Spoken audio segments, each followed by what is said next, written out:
Hello and welcome to all my dear student. सभी को एक बार फिर से नमस्कार, गुड मॉर्निंग। प्यारे बच्चों, आज हम बात करेंगे एंगल ऑफ रिपोज के बारे में। एंगल ऑफ रिपोज फ्रिक्शन का इंपॉर्टेंट टॉपिक है। क्या होगा इसके अंदर देखते हैं भाई, एक एक चीज। एंगल ऑफ रिपोज में सबसे पहले देखो द एंगल, सबसे जो मेन होगा इसके लिए डायग्राम देखिएगा। आपके लिए जो डायग्राम इंपॉर्टेंट रहेगा क्या, angle of repose is defined as the angle of inclined plane at which a body placed on it just begin to slide. Just begin to slide, अच्छा वेरी गुड भाई। इसका मतलब समझते हो आप कि भाई बस बॉडी चलना स्टार्ट कर दे, जस्ट अबाउट टू मूव, मतलब अबाउट टू मूव। यहाँ इसको भी ऐसे भी समझ सकते हो कि अबाउट टू मूव, अब बॉडी चलना स्टार्ट कर दे, ऐसे एंगल के ऊपर बॉडी चलना स्टार्ट कर दे। अच्छा, तो इसका मतलब कुछ बातें करते हैं। अगर देखो यहाँ पर ये ब्लॉक था, अल्फा इंक्लाइंड प्लेन है, ये आपका इंक्लाइंड प्लेन है, इसके ऊपर क्या अल्फा, ये ब्लॉक आपका रखा हुआ है। अब इस ब्लॉक को देखो यहाँ पर नीचे की तरफ mg लगा हुई और नीचे की तरफ mg लगा, तो इस अल्फा की वजह से देखो यहाँ पर अगर इस ट्रायंगल का अल्फा पूरे कंप्लीट को बनाओगे ऐसे, ये 90 माइनस अल्फा हो जाएगा, ये अल्फा हो जाएगा। तो यहाँ से देखो कि ये अल्फा में से ये mg कोस अल्फा और mg साइन अल्फा, ये mg कोस अल्फा नीचे की तरफ इसको क्या करेगा, दबाने का काम करेगा, और इसको ऊपर एक नॉर्मल रिएक्शन रहेगी जिसको हमने यहाँ पर डिनोट कर दिया, और नॉर्मल रिएक्शन इसको उठाने का काम करेगी। mg कोस अल्फा इसको दबाने का काम करेगा, mg साइन अल्फा इसको नीचे की तरफ मूव करवाने का काम करेगा, और फ्रिक्शन फोर्स यहाँ पर लगेगा, वो इसको रोकने का काम करेगा। सभी चीजें आपके सामने बिल्कुल क्लियर है। तो सबसे मेन चीज क्या है, एंगल ऑफ रिपोज क्या है। ये एंगल एक ऐसा एंगल इंक्लाइंड प्लेन पे जहां पर आपका ऑब्जेक्ट जस्ट स्टार्ट हो जाए, चलना स्टार्ट हो जाए भाई इसके इंक्लाइंड प्लेन के ऊपर। अच्छा, इतना सब कुछ समझ में आया सभी को। सबसे मेन चीज डायग्राम होती है, बस डायग्राम समझ में आ गया ना। अब क्या है, आपको निकालना होगा स्टार्टिंग में नॉर्मल रिएक्शन। क्या होगा, नॉर्मल रिएक्शन। अच्छा, सबसे पहले नॉर्मल रिएक्शन की बजाय आप देखो, जो आपका अगर अबाउट टू मूव है ना, तो फ्रिक्शन क्या हो जाएगा आपका, हो गया mu into N, mu into N हो जाएगा। अच्छा, और एन की वैल्यू क्या हो जाएगी, एन की वैल्यू आप कहोगे सर एन के ऊपर की तरफ देखो, एन नीचे की तरफ क्या है, एम जी कोस अल्फा। क्या भाई, एम जी कोस अल्फा। अच्छा, तो यहाँ से जो फ्रिक्शन की वैल्यू आएगी क्या आएगी, mu m g cos alpha. ये तो आपकी फ्रिक्शन की वैल्यू आ गई भाई। अगर इस ऑब्जेक्ट के अंदर एक्सेलेरेशन आ गया, क्या आ गया भाई, एक्सेलेरेशन आ गया। अगर इस ऑब्जेक्ट के अंदर एक्सेलेरेशन आ जाता है तो आप क्या कहोगे, देखो फंडा बिल्कुल एक एक क्लियर होना चाहिए भाई। जस्ट अबाउट टू मूव है ना, चलने को तैयार है, बिल्कुल क्या है, बिल्कुल जस्ट चलने को तैयार है आपका ब्लॉक। अब फंडा क्या रहेगा पता है आपको, जो आपका जो एम जी साइन थीटा है वो कैसे, देखो यहाँ अगर आप बात करोगे फ्रिक्शन फोर्स किससे बैलेंस है, friction force m g sine alpha से, एम जी साइन अल्फा से। अभी तक ब्लॉक चला नहीं है, अगर ब्लॉक चला नहीं है तो एम जी साइन अल्फा के बराबर है, ठीक है।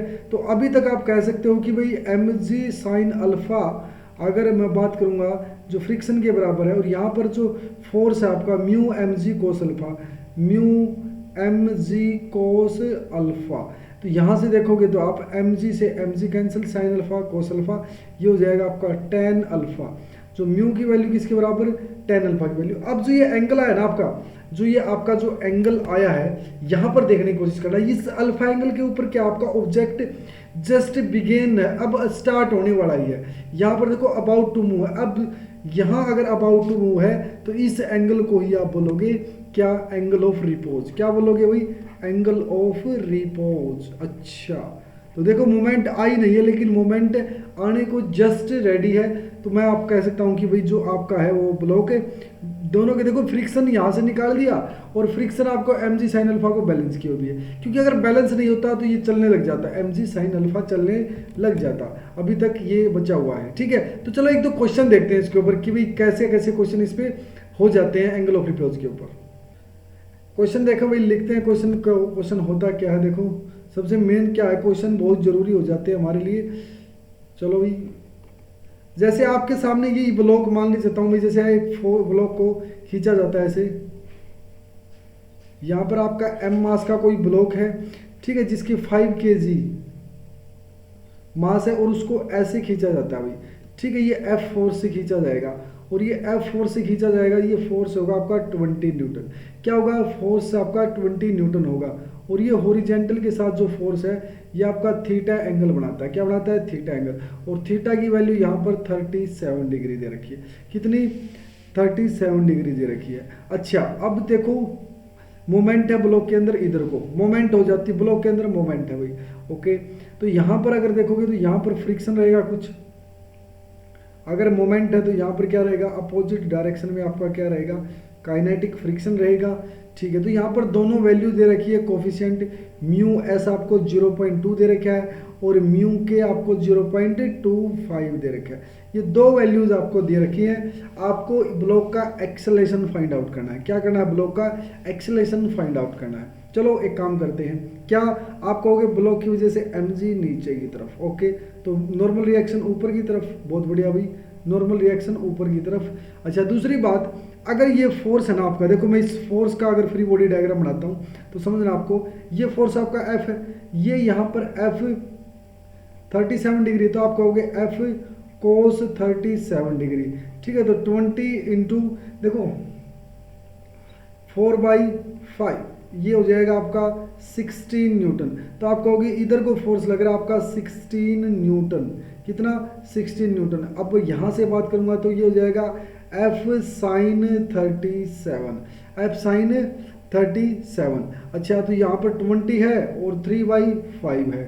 ठीक है, ये हो जाएगा 12 न्यूटन। क्या हो रहा है, 12 न्यूटन ऊपर की तरफ लग रहा है। अब इस कंडीशन को समझने की कोशिश करना, इस जो ब्लॉक के ऊपर आपका 16 न्यूटन इसको इधर को खींचने को है और आपका 12 न्यूटन इसको ऊपर उठा रहा है भाई। इस फोर्स से ये हमें देखने को मिला, जो ये फोर्स खींच रहा था ना आपका, इसका मतलब ये फोर्स क्या कर रहा है, इसको 16 न्यूटन से आगे की तरफ धकेल रहा है और 12 न्यूटन इसको सरफेस से ऊपर की तरफ उठाने में मदद कर रहा है। लेकिन नीचे क्या लग रहा है भाई, आप कहोगे mg लग रहा है और एक नीचे से नॉर्मल रिएक्शन भी लग रही है। और यहाँ पर आप देखोगे तो एक फ्रिक्शन फोर्स लग रहा है। क्या है, फ्रिक्शन फोर्स है। अच्छा, एक काम करते हैं, कुछ बातें यहाँ पर इंपॉर्टेंट क्या होगी, आपने कहा, अब मैं फ्री बॉडी डायग्राम बनाता हूँ, देखो ऊपर वाले नीचे वाले फोर्सेस क्या रहेंगे, बैलेंस। ना तो ब्लॉक ऊपर की तरफ चलता, ना नीचे की तरफ चलता, तो ऊपर नीचे जाने में आपको नेट फोर्स एक दूसरे के इक्वल हो जाते हैं। अच्छा, ठीक है, तो यहाँ से जो आपका फोर्सेस रहेंगे, मैं कहूँगा n+12, जो n+12 है वो आपका किसके इक्वल हो जाएगा, mg के बराबर हो जाएगा। और n+12 अगर बात करूँगा तो mg की वैल्यू 5 × 10, 50 - 12, यहाँ पर 38। ये वैल्यू आपकी नॉर्मल रिएक्शन की वैल्यू आ गई। अब यहाँ से फ्रिक्शन की वैल्यू भी आ सकती है। कैसे, आप कहोगे फ्रिक्शन म्यू के × n, और म्यू के की वैल्यू आपको पता है कितनी है भाई, म्यू के की वैल्यू देखो, म्यू के की वैल्यू 0.2, कितनी है भाई, 0.2, और म्यू एस की वैल्यू कितनी है भाई, 0.25। तो म्यू के की वैल्यू पता है आपको वैसे भी कम होती है म्यू के की वैल्यू म्यू एस से। तो यहाँ से म्यू के की वैल्यू 0.2 इंटू आपका देखो म्यू इंटू एन की वैल्यू कितनी है, 38, यहाँ से 7.6 वैल्यू आ जाती है। अब एक चीज़ और देखो, इतना कुछ हमने किया, ठीक है, यहाँ से लिमिटिंग फ्रिक्शन भी आप निकाल सकते हो। क्या, लिमिटिंग फ्रिक्शन कैसे, आप कहोगे mu S into N, mu S की वैल्यू 0.25 और इंटू एन की वैल्यू कितनी हो जाएगी, एन की वैल्यू आप कहोगे 38, यहाँ से वैल्यू आ जाएगी भाई 9.5 न्यूटन। अब एक चीज़ देखो, अभी तक जो मैंने अभी तक कहानी बताई है उसको दोबारा से एक बार फिर देखो। सबसे पहले आपके पास mg ब्लॉक था, mg मतलब 5 किलो का ब्लॉक था, उसको आपने आगे की तरफ धकेला, मतलब 16 न्यूटन से, 12 न्यूटन से वो ऊपर की तरफ उठ रहा है और 16 न्यूटन से आगे की तरफ जा रहा है। पीछे उसका फ्रिक्शन उसको खींचने की कोशिश कर रहा है। एक आपका लिमिटिंग फ्रिक्शन रहेगा, एक आपका काइनेटिक फ्रिक्शन रहेगा। चलने से पहले जो आपका लिमिटिंग फ्रिक्शन होगा उसकी वैल्यू क्या होगी, mu S into N, N की वैल्यू आपने निकाली mg से, कितनी आई वैल्यू यहाँ पर 38 न्यूटन, और म्यू के की वैल्यू आपने दे रखी थी, यहाँ से लिमिटिंग फ्रिक्शन की वैल्यू 9.5 आ जाती है। दूसरी बात, नॉर्मल रिएक्शन आपने निकाला, ऊपर जितने ऊपर लगने वाले फोर्स नीचे लगने वाले फोर्सेस को हमने क्या कर दिया, बैलेंस कर दिया। अब ब्लॉक को चलाने का काम करते हैं। क्या करते हैं, ब्लॉक को चलाने का काम करते हैं। अगर आप जैसे ही ब्लॉक को चलाने का काम करोगे तो यहाँ देखो, जैसे आपने कहा कि मैं ब्लॉक को चलाने का काम करता हूँ, अच्छा तो एक बात बताना मेरे को, जैसे ही ब्लॉक चल गया ए एक्सेलरेशन से, क्या, ए एक्सेलरेशन से, तो ये जो फोर्स है 16 न्यूटन है और ये पीछे की फोर्स लग रहा होगा, ये एफ के लग रहा होगा, तो मैं कहूँगा 16 ज़्यादा रहा होगा एफ के से, ठीक है। नेट फोर्स अगर बात करें तो इधर लग रहा होगा तो, और वो किसके बराबर होगा, m इंटू ए। आपने कहा 16 माइनस एफ के, और एफ के की वैल्यू कितनी है 7.6 इक्वल टू m इंटू ए। तो आप कहोगे 16 माइनस 7.6 अपॉन 5, ये आपका जो एक्सेलरेशन आ जाएगा, ये क्या आ जाएगा, एक्सेलरेशन आ जाएगा। इतना ब्लॉक का एक्सेलरेशन होगा चलाने के लिए, ठीक है। ये चीज़ें देखो, ये इंपॉर्टेंट पॉइंट है। यहाँ से आपको लिमिटिंग फ्रिक्शन भी पूछ सकता था, ठीक है, यहाँ से आपको लिमिटिंग फ्रिक्शन भी पूछ सकता था, और यहीं पर आपको लिमिटिंग फ्रिक्शन की बजाय आपने क्या पूछा, यहाँ पर एक्सेलरेशन भी पूछ सकता था। ये आपके लिए इंपॉर्टेंट क्वेश्चन था। इस टाइप के क्वेश्चन पूछे जाएंगे भाई, इस टाइप के क्वेश्चन आपसे पूछे जाएंगे।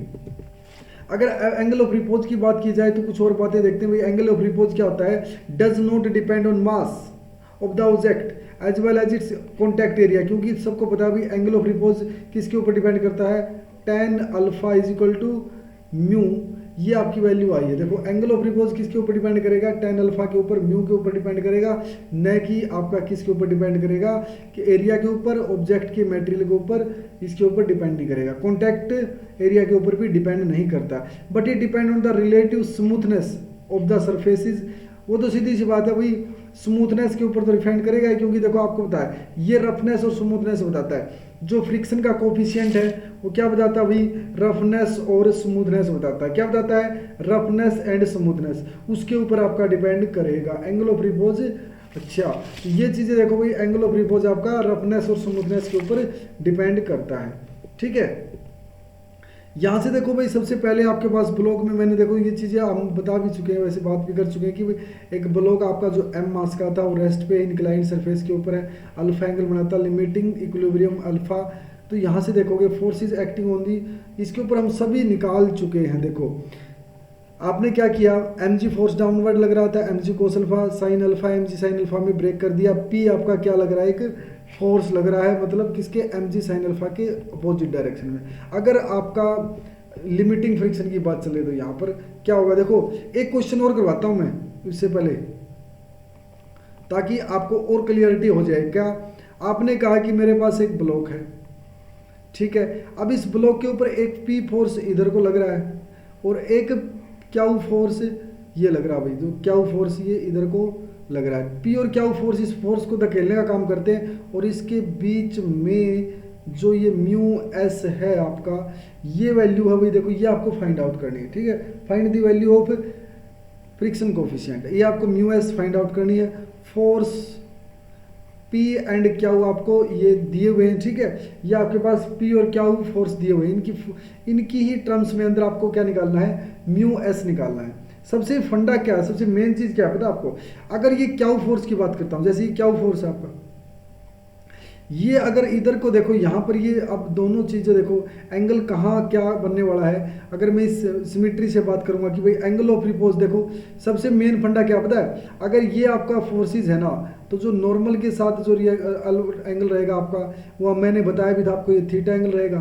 तो ये थीटा रहेगा, तो आप कह सकते हो कि भाई जो आपका क्यू वाला जो एंगल आपका, जो ये क्यू है ना, इसके साथ ये थीटा एंगल रहेगा। क्या रहेगा, थीटा एंगल। तो ये आपका क्यू फोर्स है, इसके साथ ये थीटा एंगल रहेगा। तो मैं कहूँगा कि ये क्यू साइन थीटा से इसको प्रेस करने का काम करेगा, मतलब आगे की तरफ बढ़ाने का काम करेगा, और ये क्यू कोस थीटा ये इसको दबाने का काम करेगा क्यू फोर्स, और पी इसको क्या करेगा, आगे की तरफ धकेलने का काम करेगा। फोर्स क्या होता है, मैक्सिमम फोर्स की बात चल रही होगी यहाँ पर। फोर्स क्या होता है, म्यू एस इंटू एन। चलो फिर एन की वैल्यू निकालते हैं। मैं कहता हूँ कि भाई ये एम जी फोर्स नीचे की तरफ, नॉर्मल रिएक्शन ऊपर की तरफ, नॉर्मल रिएक्शन ऊपर की तरफ। चलो ठीक है, अगर मैं ऊपर नीचे वाले की बात करूँ तो ब्लॉक पे, जैसे ये ब्लॉक था आपका, ठीक है, ये ब्लॉक एम जी मास का नीचे की तरफ, और नॉर्मल रिएक्शन इसके ऊपर की तरफ लग रही है, और कुछ इसमें लग रहा है ऊपर की तरफ। आप कहोगे ठीक है, नीचे की तरफ क्यू कोस थीटा लग रहा है। क्या लग रहा है भाई, क्यू कोस थीटा लग रहा है, और कुछ, हाँ, तो आप कहोगे एन की वैल्यू यहाँ से बिल्कुल क्लियरली मेंशन हो जाती है। जो एन की वैल्यू है, देखो ऊपर की तरफ लग रहे हैं, अब नीचे की तरफ m g plus Q cos theta, m g plus Q cos theta, नीचे की तरफ ये फोर्सेस लग रहे हैं, ठीक है। अगर मैं बात करूं आगे की तरफ, पी फोर्सेस के साथ साथ देखो ये जो Q cos theta sine theta है, क्यू साइन थीटा के साथ साथ पी फोर्स लग रहा है, क्या लग रहा है भाई, पी फोर्स। ये फ्रिक्शन के बराबर है, किसके बराबर है, लिमिटिंग फ्रिक्शन के बराबर है। किसके बराबर है भाई, लिमिटिंग फ्रिक्शन के बराबर है। तो मैं यहाँ पर लिमिटिंग फ्रिक्शन रखता हूँ, तो यहाँ देखोगे आप क्या, Q sine theta plus P और म्यू ऐसा आपको निकालना है। एन की वैल्यू क्या होगी आपकी, m g plus Q cos theta, ये वैल्यू होगी। और यहाँ से म्यू एस की वैल्यू देखो कितनी आसानी से निकल जाएगी। आप कहोगे म्यू एस की value Q sine theta plus P, ठीक है, और अपॉन में ये इधर को चला जाएगा तो आप कहोगे m g plus Q cos theta. देखो यहाँ से वैल्यू निकल के आ जाती है। अगर आपको ब्रेकिंग सिस्टम अच्छे से आता है, अगर आपको किसी भी मतलब अगर आपके पास दिया हुआ ना कोई भी मटेरियल दिया हुआ है, कोई भी इंक्लाइन सरफेस दिया हुआ है, अगर आपको फ्री बॉडी डायग्राम और फ्रिक्शन की थोड़ी सी नॉलेज ना, जैसे लॉ ऑफ फ्रिक्शन के बारे में आपको पता है, नॉर्मल रिएक्शन आपको निकालनी आती है, कॉन्टैक्ट सरफेसेस में आपको एफईडी अच्छे से बनाना आता है, तो क्वेश्चन बिल्कुल आसानी से हो जाते हैं। अभी देखा ये क्वेश्चन मैंने कितनी आसानी से कर दिया, ऐसे ही सभी के सभी क्वेश्चन आपके बहुत आसानी से हो जाएंगे, ये मेरा आपसे वादा रहेगा। कोई भी क्वेश्चन आप ऐसे भी निकाल सकते हो। तो आई होप आपको ये वीडियो अच्छे से पसंद आई होगी। इसमें हमने बात की एंगल ऑफ रिपोज के बारे में, ऐसा एंगल जहां पर आपका जो ऑब्जेक्ट है वो अबाउट टू मूव हो, मूव किया नहीं हो लेकिन मूव करने को तैयार हो। ठीक है, तो मिलते हैं नेक्स्ट लेक्चर के अंदर, तब तक के लिए बहुत बहुत धन्यवाद। थैंक यू सो मच सभी स्टूडेंट्स को।